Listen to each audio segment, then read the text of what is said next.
Reconnaître le rang des chiffres. Notre système de numération est dit de position et décimal.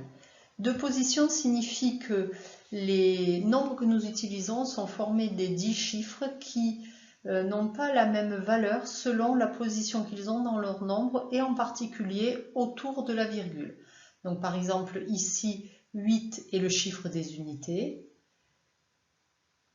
3 est le chiffre des dizaines, 5 le chiffre des centaines, 4 le chiffre des dixièmes, 7 le chiffre des centièmes et 2 le chiffre des millièmes. On va revoir tout ça en détail.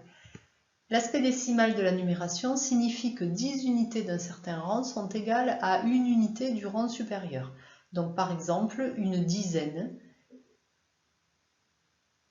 est égale à 10 unités.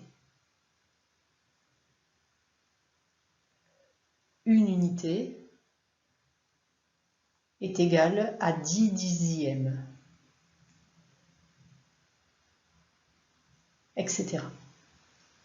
Ainsi, le chiffre 3 dizaines que l'on a dans notre exemple vaut en fait 30 unités. Et c'est sa position dans le nombre qui nous le dit. Alors, pour reconnaître le rang des chiffres, on a pour habitude d'utiliser ce tableau des décimaux qui comporte deux parties. Une partie à gauche de la virgule qui va représenter la partie entière, si la virgule est placée ici, et une partie à droite que j'ai placée en bleu qui va représenter la partie décimale du nombre. Alors ici, si je place le nombre 538,472 dans mon tableau, je vais pouvoir dire que 5 est le chiffre des centaines, 3 le chiffre des dizaines, 8 le chiffre des unités, 4 le chiffre des dixièmes, 7 le chiffre des centièmes et 2 le chiffre des millièmes.